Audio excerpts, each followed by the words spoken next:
দ্বিতীয় হলো সালমান এফ রহমান।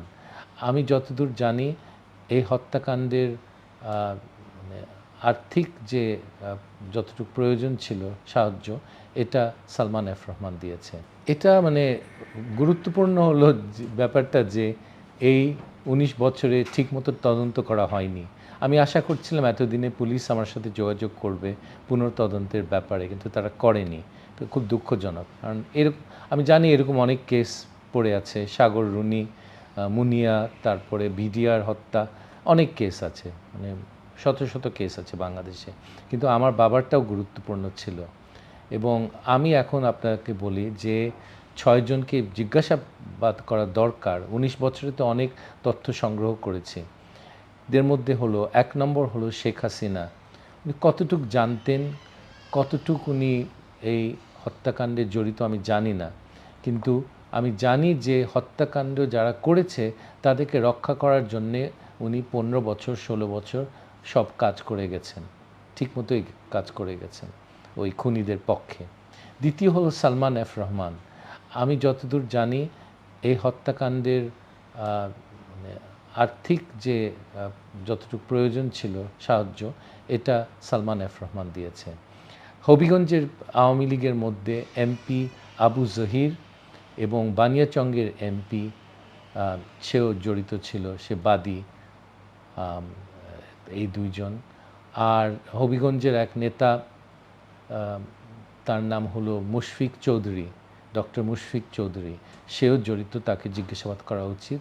এবং ফাইনালি হবিগঞ্জের বিএনপির এক নেতা, আবু জহিরের মানে আওয়ামী লীগের এমপির ব্যবসায়িক পার্টনার, তারা একসঙ্গে মাদকদ্রব্যের ব্যবসা করত, সেটা হলো গৌস বলে। এই কয়েকজনকে জিজ্ঞাসাবাদ করা দরকার রাজনীতিবিদদের মধ্যে। এবং এছাড়া আরেকজন আছে, তখনকার ডিসি, তৎকালীন ডিসি যে এমদাদুল হক, এই কয়েকজনকে রিমান্ডে নিয়ে জিজ্ঞাসাবাদ করা আমি মনে করি খুব জরুরি। প্রত্যেকেই বাংলাদেশে আছে, তাদেরকে ধরা খুব কঠিন হবে না আমি আশা করি। আপনি কোনো পদক্ষেপ নেবেন কিনা বা মামলা করবেন কিনা নতুন করে? আমরা তো নতুন করে মামলা করার দরকার নাই, কিন্তু আমরা পুনর্তদন্তের সুপারিশ করতে পারি। জি, লুৎফুজ্জামান বাবরকে যে সে এটাতে গুরুত্বপূর্ণ কোনো ভূমিকা ছিল না, যদিও সে জানতো হয়তো, কিন্তু সে এটার প্ল্যানিংয়ে বা এক্সিকিউশনে আমি যদ্দূর জানি তার কোনো ভূমিকা ছিল না। সো বিএনপির লোকদেরকে কয়েকজনকে ঢুকিয়েছে, তারা কিছুই জানতো না, তাদেরকে জাস্ট ঢুকিয়ে দিয়েছে কেসে। আওয়ামী লীগের সিস্টেম হলো কোনো ক্রাইম হলে, কোনো অপরাধ হলে বিএনপির কাছাকাছি কয়েকজন শত্রুকে তারা ঢুকিয়ে দেয়, এটা তাদের সিস্টেম। তো আমরা সত্যটা চাই, যেই দলেরই হোক না কেন, কারা জড়িত ছিল এটা বের হয়ে আসবে। এই ৬ জনকে রিমান্ডে নিয়ে সিরিয়াস জিজ্ঞাসাবাদ করলে আসল তথ্যটা আমরা পাব, এবং আমরা এত বছর পরে, ১৯ বছর পরে, ২০ বছর পরে আমরা বিচার এর একটা যে আসল বিচারের যে একটা রেজাল্ট আমরা দেখতে পারবো বাংলাদেশে। বিগত বছরগুলোতে সালমান এফ রহমান বা শেখ হাসিনার বিষয়ে এটা কি বলা উচিত?